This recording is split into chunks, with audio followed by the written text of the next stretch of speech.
अस्सलामुअलैकुम दोस्तों, मेरा नाम है असीम शफकत और आप देख रहे हैं हंसी टीवी।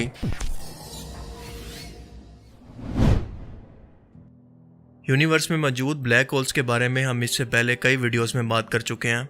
ये ऐसे पुरस्कार सुराख हैं जो कि किसी बड़े सितारे की कुदरती मौत के बाद पैदा होते हैं और किसी सितारे की मौत को हम कहते हैं सुपरनोवा। ये धमाका इस कदर शदीद होता है कि कई लाइट ईयर दूर तक इसकी रोशनी को देखा जा सकता है।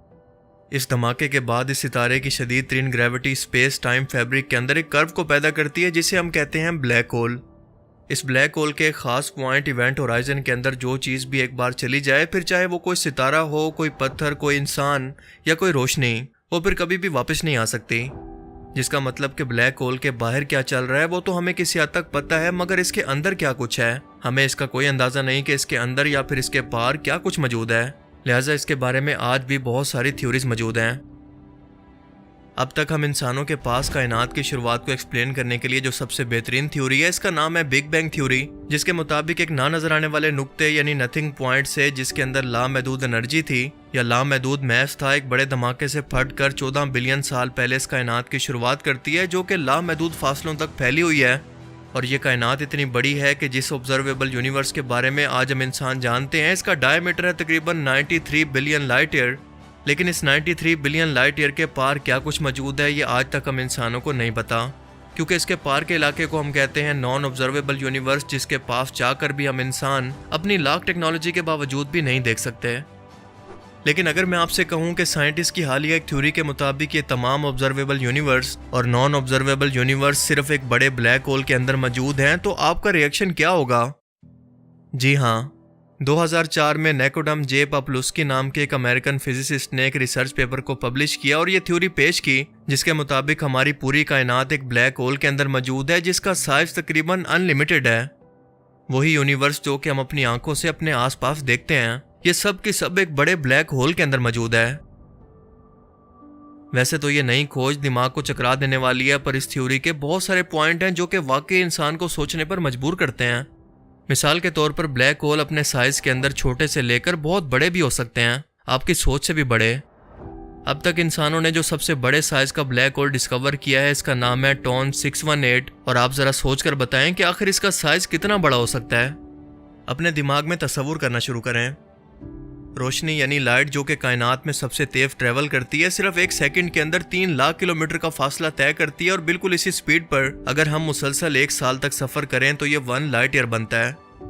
हमारी मिल्की वे गैलेक्सी, जिसके अंदर हमारा सोलर सिस्टम मौजूद है, तकरीबन 1 लाख लाइट ईयर पर फैली हुई है, यानी हमें अपनी खुद की मिल्की वे गैलेक्सी से बाहर निकलने के लिए 1 लाख लाइट ईयर तक का सफर करना होगा। हमारी वो मिल्की वे गैलेक्सी जिसके अंदर अरबों खरबों सूरज मौजूद हैं और इसके फासले भी खत्म होने का नाम ही नहीं लेते। लेकिन क्या आप तस्वुर कर सकते हैं कि टॉन 618 का साइज तकरीबन 3,20,000 लाइट ईयर के बराबर है, यानी मिल्की वे से 3 गुना ज्यादा। जब कोई बहुत बड़ा सितारा फटकर ब्लैक होल में कन्वर्ट होने की बजाय न्यूट्रॉन स्टार के अंदर बदलता है, तो इसका मैस ग्रेविटी की वजह से इंतहाई डेंस हो जाता है, यानी कम जगह के अंदर बहुत ज्यादा पार्टिकल्स जमा हो जाते हैं, जिसकी वजह से इसके कम साइज के बावजूद एक डेड स्टार का मैस कई सौ गुना बढ़ जाता है। मिसाल के तौर पर सिर्फ 1 चम्मच न्यूट्रॉन स्टार का मैस जमीन पर मौजूद माउंट एवरेस्ट पहाड़ के मैस के बराबर होगा। और बिल्कुल इसी तरह से टॉन 618 का मैस तकरीबन 66 बिलियन सूरज के बराबर या 66 अरब सूरज के मैस के बराबर है। याद रहे कि हमारे सोलर सिस्टम का सूरज दरअसल एक एवरेज दर्जे का सितारा है, जो कि हमारी ज़मीन से साइज के अंदर तकरीबन 13 लाख गुना बड़ा है और टोटल सोलर सिस्टम के मैस का तकरीबन 97% है। अब आपको इस बड़े ब्लैक होल का साइज समझ में आ रहा होगा, जो इस थ्योरी को किसी हद तक लॉजिकल बनाता है कि वाकई किसी बहुत बड़े ब्लैक होल के अंदर हमारी ये कायनात मौजूद हो सकती है, जो कि इस वक्त हम देखते हैं या हमारे आसपास मौजूद है, लेकिन हमें इसका आइडिया तक नहीं। दूसरी बात यह कि ब्लैक होल्स के दरियाफ्त भी पहले एक थ्योरी थी, जब तक कि इंसानों ने खुद से पहली बार इन्हें कैप्चर करके हकीकत के अंदर तस्लीम ना कर लिया। सो फिलहाल ये थ्योरी या इमेजिनेशन आपको पागलपन लग सकता है, मगर मुस्तकबिल में इसके मजीद ठोस सबूत इस बात को साबित कर सकते हैं। इन ब्लैक होल्स के अंदर एक पॉइंट ऑफ सिंगुलैरिटी जैसा नुक्ता होता है, जिसका वॉल्यूम ऑलमोस्ट 0 होता है, मगर इसकी डेंसिटी अनलिमिटेड। जो चीज़ भी इस ब्लैक होल के अंदर जाती है वो इसी सिंगुलैरिटी का हिस्सा बन जाती है। ये बिल्कुल उसी सिंगुलैरिटी या नुक्ते को बयान करती है जिससे हमारी कायनात की शुरुआत हुई, और यही सिंगुलैरिटी या नुक्ता इन ब्लैक होल्स के अंदर भी मौजूद है। 1960 में स्टीफन हॉकिंग ने बिल्कुल यही कहा था कि आज जो पूरी कायनात हम मुसलसल फैलती हुई देख रहे हैं, अगर इसे हम रिवर्स के अंदर इमेजिन करें तो ये साबित हो जाएगा कि ये सब कुछ एक नुक्ते के अंदर किसी टाइम के अंदर मौजूद था जहां से फटकर इसकी शुरुआत हुई। यानी ये सब कुछ एक सिंगुलैरिटी के अंदर या एक नुक्ते के अंदर बंद था। यकीन नहीं होता ना? अब जरा एक ब्लैक होल और बिग बैंग थ्योरी का मॉडल देखें और फैसला करें कि क्या ये दोनों मॉडल बिल्कुल एक जैसे नहीं लगते। बस इन दोनों के अंदर सिर्फ एक चीज का फर्क है, वो ये कि ब्लैक होल क्योंकि चीजों को अपनी तरफ खींच रहा है, तो इसके उलट बिग बैंग के बाद से चीजें एक धक्के से यानी पुश की वजह से फैल रही हैं। पर इस प्रॉब्लम का हल एक थ्योरी पेश करती है जिसके मुताबिक ब्लैक होल चीजों को अपनी तरफ खींचकर एक दूसरी जगह पर निकाल देते हैं, जिसका उलट इन्हें व्हाइट होल्स कहते हैं। और ये दोनों यानी ब्लैक और व्हाइट होल्स एक ही सिंगुलैरिटी से जुड़े होते हैं। अब जरा गौर से सुनिएगा। साइंटिस्ट का मानना है कि हमारी कायनात की शुरुआत भी बिल्कुल ऐसे ही हुई। एक बड़ा ब्लैक होल जो कि सिंगुलैरिटी से जुड़ा हुआ है, जिसके अंदर इन्फिनिट मैस और एनर्जी किसी और जगह से इकट्ठी होकर सिंगुलैरिटी के अंदर पहुंच गई। और ये सिंगुलैरिटी वही है जिसने फटकर हमारी कायनात की शुरुआत की, जो कि आज हम अपने आसपास देखते हैं। या यूं कहें कि इस ब्लैक होल का सब कुछ व्हाइट होल से बाहर निकल आया, जो कि आज हम अपनी यूनिवर्स की सूरत में देखते हैं। फिजिक्स के अंदर एक थ्योरी है जिसका नाम है फेकेंड यूनिवर्स।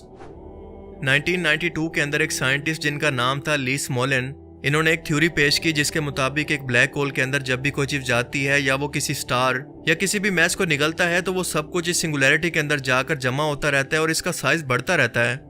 आखिरकार जब इस सिंगुलैरिटी की लिमिट खत्म हो जाती है तो ये एक बड़े धमाके से फटकर व्हाइट होल की शक्ल के अंदर एक नई कायनात को जन्म देती है, जैसा कि हमारी यूनिवर्स के केस में हुआ। अब इसी नई यूनिवर्स के अंदर कई नए और ब्लैक होल बनेंगे, कई सितारे जन्म लेंगे, कई सोलर सिस्टम और गैलेक्सीज पैदा होंगी, यानी एक नई कायनात बनेगी। और इन नए बनने वाले ब्लैक होल्स के अंदर मजीद नई कायनातें बनेंगी। ये सिलसिला मुसलसल चलता रहेगा, यहाँ तक कि हर एक ब्लैक होल के अंदर एक नई यूनिवर्स मौजूद हो सकती है और मल्टीवर्स भी। ये बात कुरान करीम के दावे के मुताबिक भी बिल्कुल फिट बैठती है कि सूरह अत-तारिक के अंदर अल्लाह पाक कुरान करीम के अंदर फरमाता है कि मुझे कसम है आसमान की और रात के वक्त जाहिर होने वाले की, और तुम क्या जानो कि ये रात के वक्त जाहिर होने वाला क्या है, वो रोशन सितारा है। फिर सूरह वाक़िया के अंदर फरमाया कि मुझे कसम है इन जगहों की जहां पर तारे डूबते हैं, और अगर तुम जानो तो ये बहुत बड़ी कसम है। सफ़र मेराज पर रसूलुल्लाह सल्लल्लाहु अलैहि वसल्लम तमाम आसमानी रास्तों को अबूर करते हुए 7वें आसमान पर यानी एक नई कायनात के अंदर तशरीफ़ ले गए। वो रास्ता जो कि बाकी तमाम मखलूक़ात की हद है, क्या ये रास्ता एक ब्लैक होल की मौजूदगी की तरफ इशारा नहीं करता, जहाँ पर एक नई कायनात का रास्ता खुल गया जो कि हमारी इस कायनात से बिल्कुल मुख्तलिफ है। ब्लैक होल्स के बारे में यह हालिया साइंटिफिक थ्योरी दरअसल अभी तक सिर्फ एक थ्योरी है, इसे साबित करना अभी बाकी है।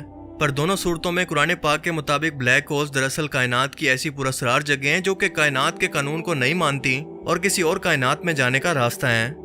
पर यहाँ पर अहम सवाल यह है कि यह दरअसल उसी कायनात में जाने का रास्ता है जहाँ पर हम इंसान रहते हैं, या बिल्कुल इसी तरह की एक नई कायनात में जाने का, ये तो अल्लाह ही बेहतर जानता है। लेकिन आप इस बारे में क्या सोचते हैं, अपनी कीमती राय का इजहार कमेंट सेक्शन में ज़रूर करें। मुझे उम्मीद है कि आज के इस वीडियो से आपको बहुत कुछ नया जानने को मिला होगा और ये वीडियो आपको पसंद आया होगा। अगर ये वीडियो आपको अच्छा लगा तो इसे लाइक कीजिए, और अब मैं मिलूंगा आपसे एक ऐसी नई इंटरेस्टिंग वीडियो में। तब तक के लिए अपना बहुत सा ख्याल रखिएगा। Thanks for watching this video. अल्लाह हाफिज़।